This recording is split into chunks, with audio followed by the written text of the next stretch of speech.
Ini Kikunik. Hati yang mengasihi dalam bahasa Lani. Itu adalah talenta juga keresahan yang Tuhan berikan dalam hati kami berdua. Kami, Adit dan Putri, adalah sepasang suami istri yang menetap di kampung Pegunungan Tengah Papua selama 7 tahun terakhir. Kami hidup sebagai pendidik di sekolah Opanggen dan menjadi bagian dari masyarakat Bokondini Tolikara. Melalui pelayanan selama 7 tahun itu, kami belajar mengasihi dan bertumbuh bersama para guru, anak, orang tua, serta masyarakat. Ada harapan besar kami rasakan selama hidup berkomunitas di desa. Anak-anak murid kami di Opanggen membuktikan mereka bisa menjadi cahaya perubahan di tengah masyarakat yang mengalami tekanan gaya hidup, ekonomi, politik, pembiaran, dan ketidakberdayaan.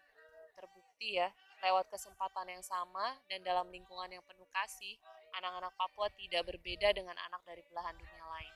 Akan tetapi, Tuhan menaruh keresahan di hati kami untuk anak-anak di pegunungan sebelah lain, yang jauh daripada akses dan terabaikan hak-haknya sebagai anak. Desember 2017, kami memutuskan untuk meninggalkan Bokondini dan berjalan kaki menyusuri kampung-kampung terisolasi di pegunungan Yahukimo.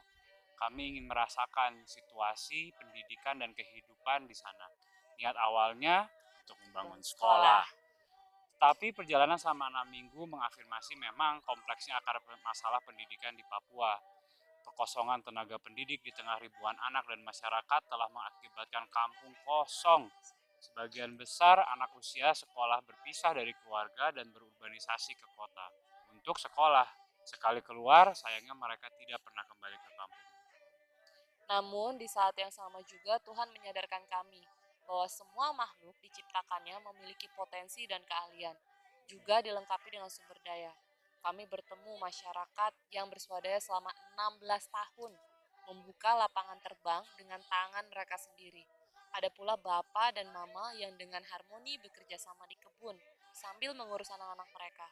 Apa yang mereka punya adalah aset yang luar biasa, yang bahkan tidak kami miliki.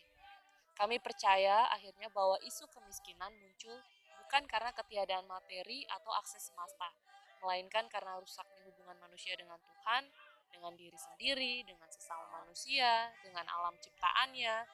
Kami, mereka, kamu, ya, kita semua bisa mengalami kemiskinan spiritual, mengalami kekosongan sebagai manusia, difabel sebagai komunitas, dan tidak bertanggung jawab atas semesta.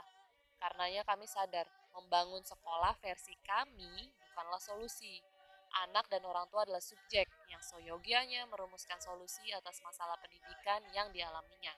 Maka sebaiknya proses belajar atau sekolah itu harus sedekat mungkin dengan realita, menyentuh semua area hidup masyarakat setempat, dan bisa dimulai dari mana saja, dari honai, kebun, ruang gereja, sungai, hutan, dimanapun.